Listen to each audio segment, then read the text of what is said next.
Man, that sure took a while, but I got all the dungeons done. Time to go edit this video and... oh no. Well, Destiny has guns. A lot of guns. So much so that I'd say that's starting to feel oversaturated. You got your supers, grenades, melee, primary weapons, special weapon, heavy, you get the point. So what if I only wanted to use one thing for damage, and only that one thing, and nothing else in dungeons? And that one thing being my favorite weapon, Outbreak Perfected. Well, I tried it. That's right, I ran every dungeon in Destiny 2, as of recording this, to answer the question of, can you beat every dungeon in Destiny 2 with only Outbreak Damage? I gotta shorten that title. First, we gotta set some rules. The first being that the only damage that comes from me can only be from this gun. And I'm gonna be super strict about it too. So even damage from placing the well, which I bet some of you didn't even know about, is off limits. More specifically, if there's potential to have a damage number on a foe, it can only be from this gun. Got it? Outside of mechanics, of course. So I can wail on any immune enemy with whatever I want, whenever I want. For some reason, I don't know why I'd want to do that. You just waste time, honestly.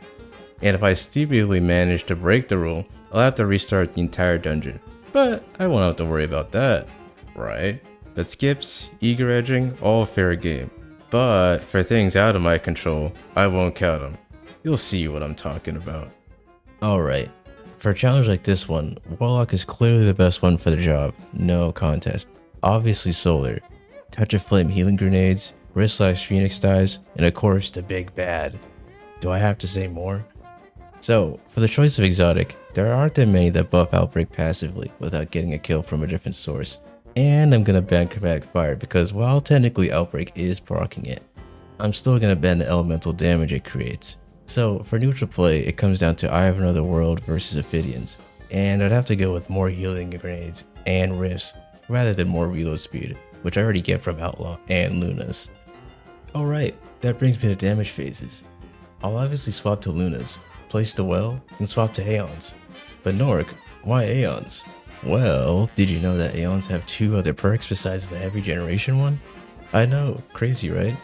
There's one that gives increased reload speed on precision hits, and not just any reload increase, it's a scalar. Scalar? It's a multiplier rather than a flat increase, which helps with Outbreak's only issue, reducing its downtime.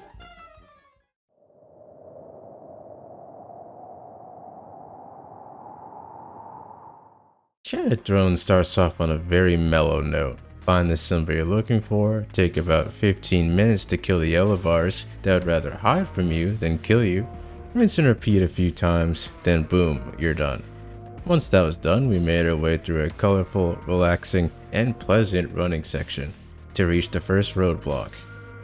This is actually a great time to see if my build is well suited for this challenge due to the sheer absence of color and the need to leave said cover since, again, every yellow bar would rather be on any planet than the one this deranged idiot that decided to do every dungeon with their primary weapon just because he likes the gun more than the next guy.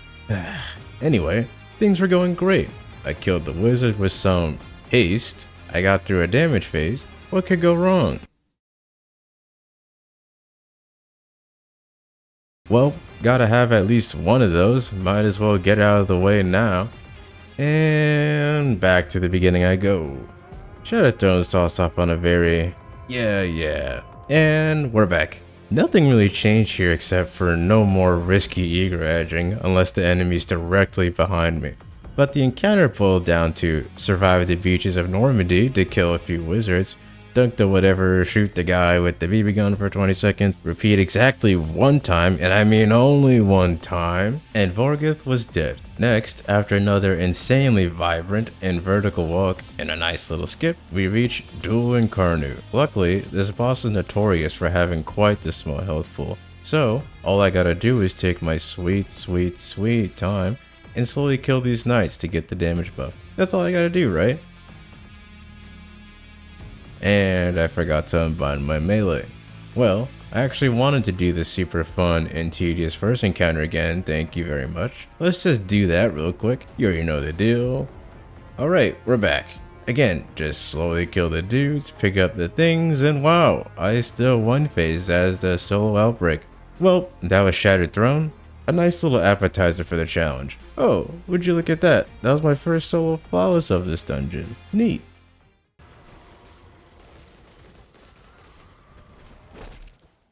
To the Heresy, the second dungeon added to the game, and man did it age like it too. The first encounter wasn't complicated, just had to be super careful sword swinging and just clearing out the ads in the boss rooms before even thinking about damaging them. Second encounter, you get it, murder the guys, get the balls, slam them, move on. The third encounter just basically boils down to whether or not the Yellow Bar Knights want to cooperate or not. Luckily, the timer on the curse is quite lenient, so it wasn't much of an encounter. Whoa. Oh my god.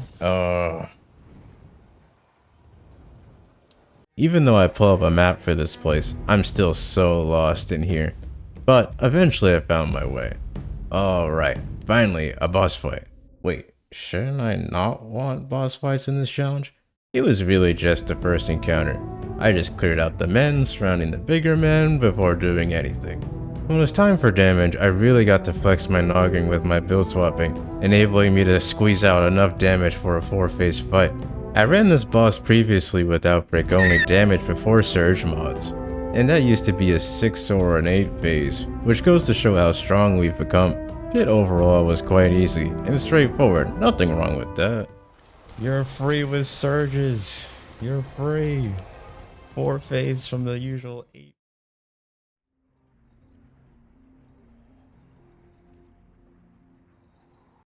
Alright, Prophecy. First, we start off with that opening encounter.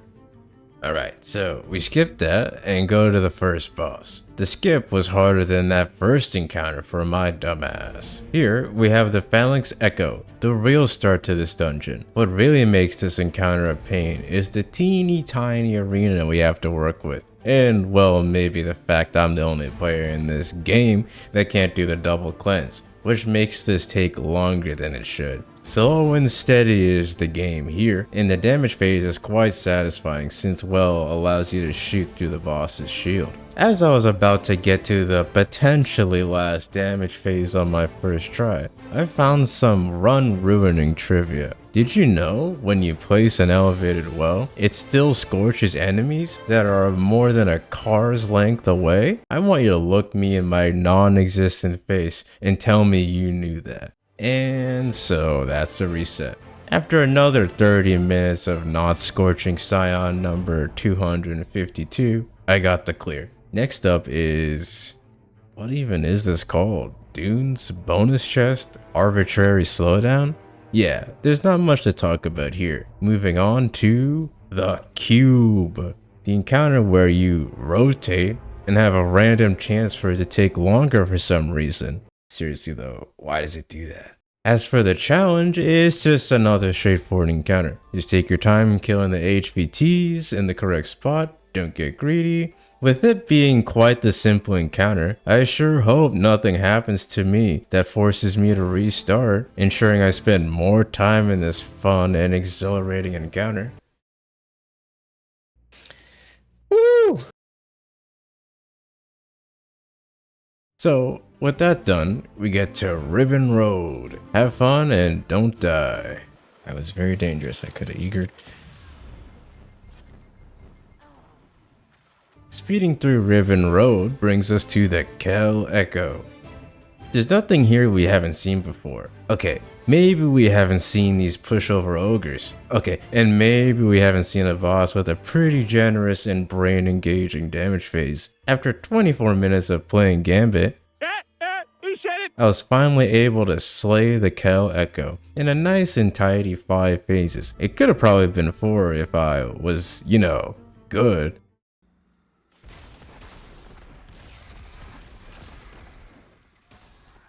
Now, the first thing we gotta do is shoot into the loot cave. You know, D1, purple engrams turning into blues, and getting exotics from blues, cause that makes sense. It's just as easy as the D1 version. Shout out to nanites. Then, after a hop, scorch, and a giant ball, we reach the first challenge of this dungeon.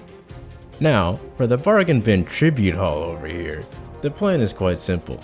All I gotta do is play my life and not rush into things. Executing that game plan looks like it's gonna be a perfect 6 phase. Not like this. Oh, there was an accolade.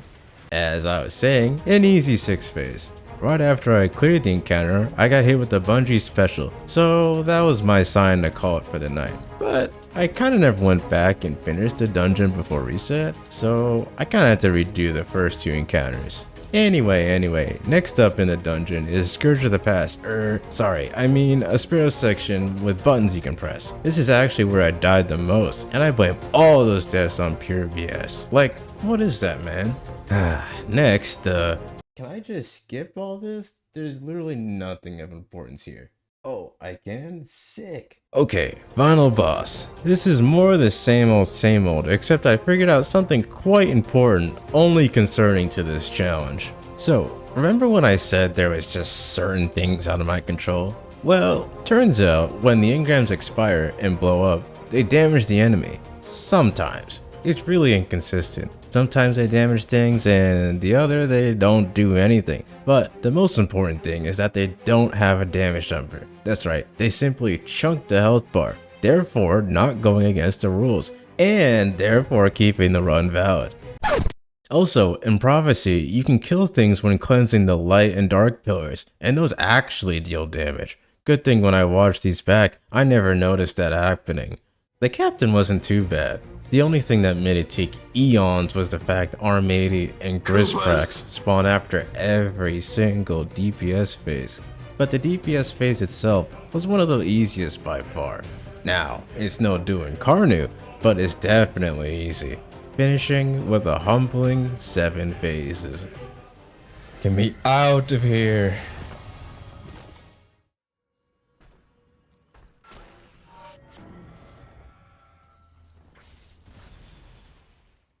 Alright, let's just skip the intro here. There we go. Okay, for Galron, I'm just gonna cut to the chase. This is how much damage I'm able to squeeze out in one phase. This, combined with the amount of time it actually takes to get the damage, I decided to call on a friend. What? I never said I was forcing myself to do this challenge solo. I could have called in 2 other people from the get-go and just blown through this challenge. Instead, I just wanted to see how far I could go without losing my sanity. And boy did Grasp Final Boss really push me. But Garon is just a different beast when running solo. I will say, I will always try and encounter solo first, and only as a last resort will I call in backup. Maybe if I was totally free for 168 hours, that's 1 week by the way, I'll try it again. As for my friend Jason, the same rules apply. Though I didn't force him to record his perspective, since I trust him to be honest if he screws up. Now that we added another Outbreak to the team, everything was sped up from actually dealing damage to Garon to chewing through his deceptions to get the damage much quicker. And after about 8 grueling phases of the big bad boss being terrified of a fucking primary weapon, we finally slayed him. Yeah, cool transition, and we get to the vault, I think that's what it's called. Now, this part gets a bit hectic since I need to be quite quick throughout this, but at the same time, I have to be super careful because one wrong eager edge can easily cause an unwanted wipe. And since I can only realistically get 1 banner each teleport, I really want to use it to speed this up. After some brisk dimension hopping against Callus's wishes, I was able to confidently clear this, ending with another Bungie classic. One more actually interesting transition, and this one's a doozy. I'm gonna let you guess why I think that is. Here, I'll give you a few seconds. If you manage to guess that the DPS phase would be the hardest part of this encounter, oh my god, you got it. Here's a gold. Wait, I don't have any gold stars. Here's a gold Otis plushie I made. Take it. But yeah, everything leading up to the damage phase is not bad at all. But when you get teleported and it's actually time to do damage, that's when shit truly hits the fan. And by shit hitting the fan, I mean I have to literally race Keitel to killing incinerators just so I can even have the chance at dealing damage. With her only tell of what bell she's going to is her beelining it like a insert joke here. After getting dusted by Keitel numerous times and wasting actual hours with 0 damage done, I thought of a strategy. I can manage to kill the first set of orange bars she's going to by running with Keitel and having her stomp me out like a cigarette, and then sacrificing that bell to kill the remaining orange bars. And yes, I know you can shoot the bell early to kill the orange bars early, but in doing so, if I spend time killing the wrong set of enemies and Keitel rushes to a bell where all the mages are still up, I cannot kill them fast enough. If everything decides to cooperate, it should be a smooth and easy kill, but of course, things did not go smoothly. So I gave up real fast. I was just frustrated with basically every aspect of this encounter, so I called in Jason once more. And just like before, the difference between 1 and 2 players in an activity is night and day, obviously. Our damage went from this to that, so yeah, big change. In seeing the powerhouse Outbreak duo, Keitel decided she needed to bend the rules a little bit by booting us and straight up not teleporting us for damage phase. All this did was delay the inevitable destruction of the Nightmare of Keitel.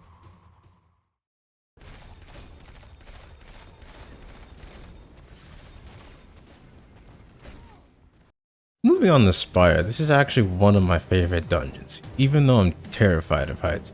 I think it has something to do with the easy but engaging mechanics of connecting the dots that really scratches the itch in my walnut brain.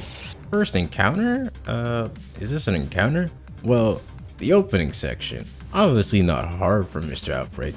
Moving to the ascent is literally just the opening counter, but with 3 rounds instead. It's harder to remember where the nodes are here than to actually survive. Which brings us to... Now, in my times of running this, I've gotten a pretty simple pattern down for completing the nodes, and since you can ignore the ads for the most part, all that leaves us with is an easy damage phase, right? Because all the boss does is move back in a straight line. Just sit in the back and shoot from your well. Easy peasy. Were it so easy. For whatever reason, Outbreak has some registration issues when hitting this boss for both its nanites and projectiles, especially at longer ranges. Like, it's bad. I think I could have squeezed out more damage if I perfectly followed the boss, but I threw in the towel to sheer annoyance. Which led me to call in Jason again, yay! With him, our damage turned into this. So, not bad. And getting to damage phase was twice as fast. So there's that. Alright, skipping some descending target practice, we reach.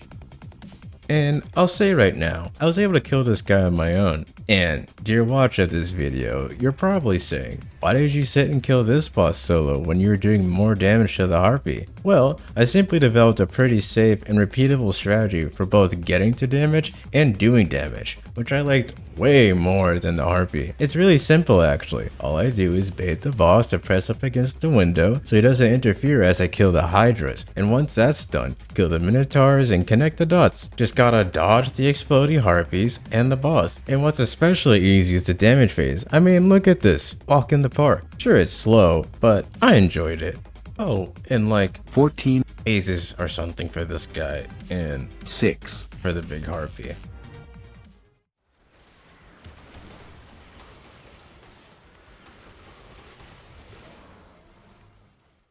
Alright, so straight up for this dungeon, I did the opening section solo, fine and dandy, no problems. But I got the Ektar, you know, the first boss, and I got the damage in about 10 minutes since there's so much shit happening. And once I saw that it takes the literal entire damage phase just to kill the knight and break the shield, I said, you know what, fuck the moss and the bosses. That was literally my only note for this dungeon, actually, just fuck them moss and fuck them bosses. So, out of pure spite, I called not 1, but 2 people for backup here. Jason and Alex, for the rest of this dungeon because I could not be bothered. Like, I didn't even try the final boss solo. I'd like to keep some of my sanity, thank you. So, here are some highlights of how all that went. Asthma submission is level 420. Whoa. Oh my god! Did you have, was that a tick? Sorry. Let's ask that question. You're right. Everything that comes out of the mouth is a fucking tick. That's a secret cap. Everything's a tick. I think I give you my tick superpowers. I hope Ekthar X. I hope I'm about to die for saying this. Fuck. Oh, this is so death.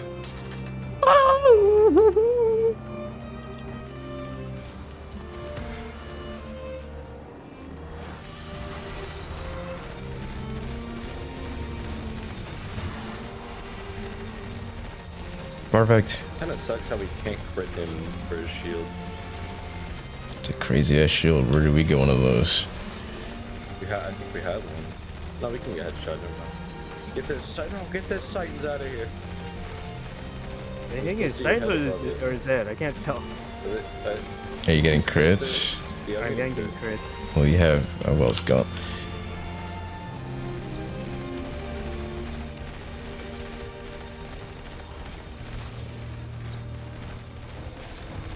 Way better. Nice job. Yeah. Oh, I saw that. Nice. Saw what? You're crazy. What'd he do? Did he throw a knife at him? You fucking radiant dodge. Oh, look, you see this acolyte, Nick? See this acolyte? You see this acolyte? I see him. Yeah, and they do a good job with it. I like some of them better than the original songs. But like, sing to my grandma. I don't think that's a song. Sing to my sing grandma. three, My sing three. pussy stink. That did not happen in Sing. not the ones that are out. You sure? I must have gotten a good version there. Quote Sing. My pussy stink. What song is that a cover of? You want to explain? I don't know. It's original. It's a movie original. Oh, yeah, of course. They have to have some originals. Hey, Right. Nick, look at this. It's probably Megan Thee Stallion song. What did he throwing knife? What did he throwing knife? What? I didn't do that. What did he throwing knife? Nick, watch this. Oh! Bam! Bam! Bam! Motherfucker ate. I need your 3 golden- POV. I should have had your ass fucking record yourself. So I know you. God damn it. Hey, You have see this acolyte, OBS? Nick? You have OBS, Alex? Nick, you see this acolyte? Shut up. Do you have OBS? See how he doesn't ask for mine because I'm just cool. Yeah, you helped me out before in many other encounters. Alex, on the other hand, I'm sorry, Nick. Who was there to help you with your navigator run? it's not what we're talking about. We're talking about this challenge in particular. I made a super complex moth build in which I put the arms with the gun, and it makes a lot of moths. I haven't seen that one. Yeah. Picture of the Buzz Lightyears on the shelf. I got pizza for ice cream. Nick, look at bottom left of your screen. You see Thrall? Oh, Alex, I'm gonna find you. Just do it. Do it here. Do it. Oh shit, the throw. Maybe if you weren't your golden gun, you could. Did you? I didn't see any damage numbers. I Ah. saw them die, which got me worried, but it was the Just go. nano. Maybe if Alex was in his fucking super, he could shoot the thrall, and we wouldn't have to be worried about this. No, if I was doing a stupid challenge, I could shoot that throw anyway. What? You know, if I was doing this dumb challenge, I would have shot the throw anyway.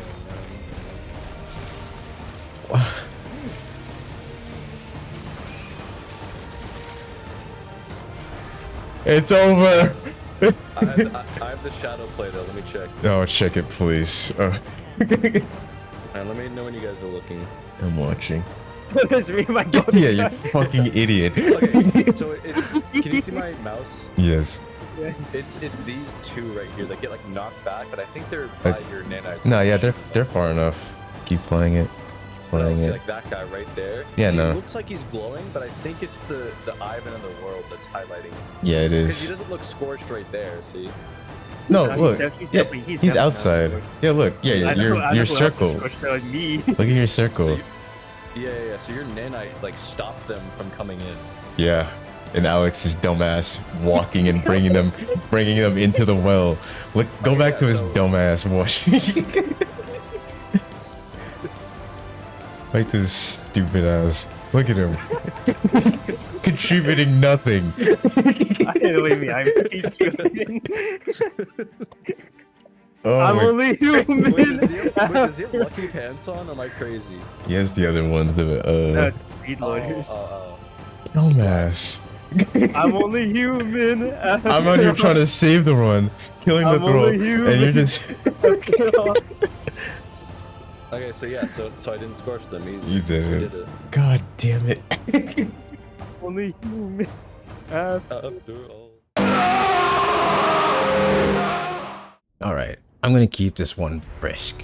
This is another no fun zone for this challenge. Now, it's no Ghost of the Deep, but it's definitely close behind it. What made this one a real pain is the inconsistency of its mechanics, from Tota's spawn slowing me down to those enemies you have to play tag with just being janky, all on top of doing laughable damage. I was actually able to chip away and clear the first encounter, which actually surprised me. Don't leave. Yeah, sit down! But what didn't surprise me was a roadblock that is this ogre boss. And of course, in true fashion, damage phase was the main issue in this encounter. What I mean by that is, besides the main grasp with this dungeon, is the fact that I cannot not stop the boss from walking up to me and ground slamming, which launches me out of the damage buff AoE and ends damage prematurely. And I can't melee the boss when he slams, so I just lose out on damage, which made me upset, which led me to call on my savior once more, Jason. Together, we floored the ogre and the final boss because that was such a pain too, and I did not want to do that anymore, bringing this challenge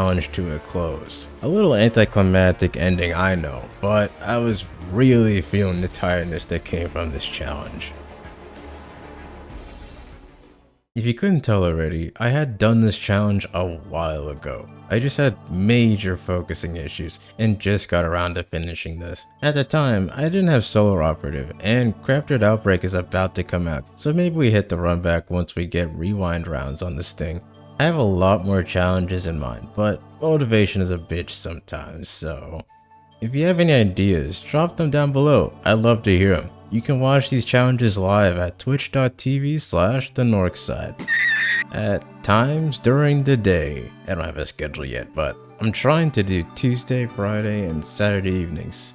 So until the next one, bye. Nick, now let me ask you something. How do you know that I did not shoot this gun during the dungeon? I didn't hear it. You sure? It's a pretty distinctive noise. Yeah. I mean, It's a you were crunch noise. you were underwater for a good amount of time, Nick. Jason, did you hear it or see it?